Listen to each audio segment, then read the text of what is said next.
tu vois pour ce marathon-là? À quel point sont préparés actuellement? Mais je pense que depuis qu'on a commencé ça ensemble, je pense que c'est notre meilleur camp. Puis, je pense que ça vient avec l'évolution, où est-ce qu'on est, la continuité, l'engagement des joueurs. Non, mais je suis fier du camp, comment on s'est comporté, sur quoi qu'on a travaillé.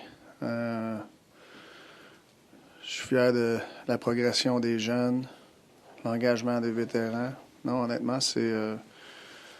je sens qu'on est le plus préparé pour affronter ce marathon-là là, depuis que je suis ici. On parlait à Samuel Goulet après le match, puis il disait qu'il était content de son match. Vous avez vu le vrai Samuel Goulet ce soir. Est-ce que tu as l'impression qu'il a laissé la dernière bonne carte de visite pour forcer des décisions? Mais je pense que tous les joueurs ont laissé une bonne carte de visite. Là, c'est des décisions qui ne sont pas faciles à prendre. C'est ça qu'on va faire. J'ai aimé son match. Bonsoir. Bonsoir. Pascal Vincent avait dit au début du camp des recrues qu'Adam Engstrom, dans sa tête à lui, était prêt pour la Ligue nationale. Je voudrais juste savoir, globalement, quelle impression il t'a laissé à Adam? Une super de belle impression. Donc, tu vois, il a pris un autre step l'année passée. Tu sais, il a tout pour avoir une longue carrière dans la Ligue. Martin, tu as vécu les deux situations, mais gérer au sein de ton groupe 13 attaquants ou en gérer 14 au fil d'une saison, quel défi ça représente qui sont différents pour un coach? Puis... Sont toutes... 13-14, c'est pas facile. 13, c'est un petit peu plus facile parce que c'est juste à dire à un joueur pourquoi il n'est pas dans l'alignement au lieu de deux. Tu sais, puis être 14, mais tu sais, c'est pas facile. Tu joues pas beaucoup. Tu sais, puis que il faut faire attention comment on va garder, puis ralentir le développement d'une couple de jeunes joueurs aussi. On est calculé de ce qu'on fait. 13, tu as besoin, je pense que tu as besoin de 13 quand tu peux, avec le voyagement et tout. Puis en ayant 13, des fois, ça garde les autres un petit peu plus alertes aussi. Fait que c'est très compétitif à l'interne aussi. Puis on a beaucoup plus de profondeur qu'on avait. Là, même 13, 14, 15, mais c'est des bons problèmes à avoir, pas des décisions faciles.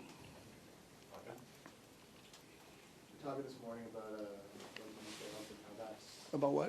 Details. Yeah. And how you emphasize that and how that's you're looking at. I mean, correct me if I'm wrong, but if you look at a guy like Joe Valeno who steps into a role, seems to be prioritizing. I mean, I don't know, what has been your evaluation of his attention to detail when he's on the ice as the camp's going on? Yeah, no, I think he's improved as the camp went on. You know, he's coming from a different place, different language that we use, different tactics maybe. I mean, it's not like we're completely different than the rest of the league, but we play a certain way. And he's gotten better and better as the camp went on. I thought he was excellent tonight, you know. He has a baseline of skill. You know, he grew up as a super skilled offensive player, and now he's in a bit of a different place. Do you see that skill kind of come out, and how can he be effective in a different kind of role that he might play on the team? Well, the game will ask you to use skill sometime. You can't just play the whole game with skill.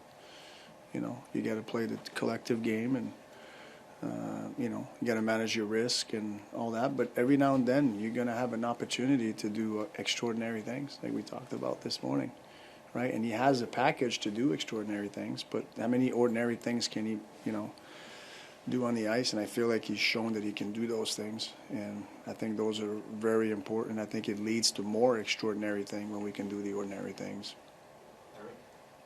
At the risk of having you say ordinary, that logic, I know you talked this morning, you were expressing in terms of the young guys having to prove something in that game. How much are you applying that logic to all your players, including the ones who are at the top of your league? Everybody. It's a big part of our, you know, our top guys, so to speak. They can do extraordinary things, but not every shift is asking you to do that. So, you know, it's just maturing as a group. We've gone. I feel like, you know, you look at our path the last 3-4 years, like we've improved so much in that department, and you know, you get to a certain point and, okay, like, can that just become part of our DNA? This is how we play, you know. We're going to manage the risk. We're going to play a collective game, but we're going to still do extraordinary things because we have the skill to do that.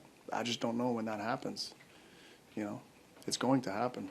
Given that you saw, like what you just said about being more ready to approach this marathon than you have been at any other time, is it fair to say that you've seen that mentality Yes. shape before even tonight?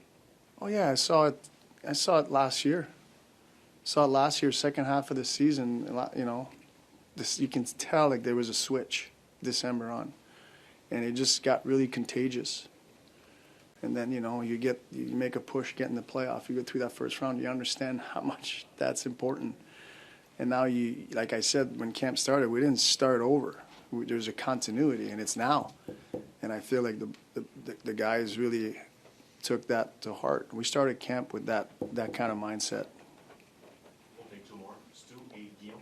Marty, when you took this job, you said one of your strengths would be you could relate to basically whatever you're going through. You got talking about things from before and Florian and back might be a sleepless night for them tonight. You're wondering, am I going to make it, am I not going to make it? What do you remember when you were in that situation, and what advice do you have to those guys now?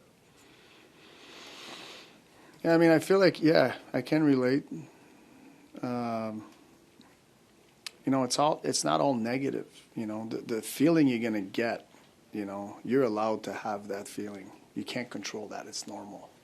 And you should feel that moment of disappointment, you know. But doesn't mean you failed, you know. I mean, I think a lot of these guys are proving that they're going to play in the NHL, you know. And it's just keep working on your game and keep convincing people.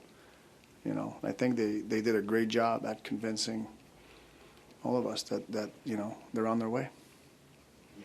Salut Martin, je relance sur Engstrom. Justement, pendant le compte, tu as souvent parlé de la compétition à l'attaque des 13, 14, 15 attaquants qui pouvaient rester. En défense, à cause des contrats, le portrait semblait plus cédé.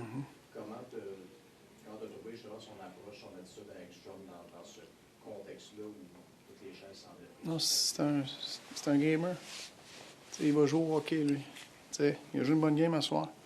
T'sais, il montre qu'il a tout ce que ça prend pour jouer dans la ligue. T'sais, moi, je serais pas surpris s'il a une longue carrière.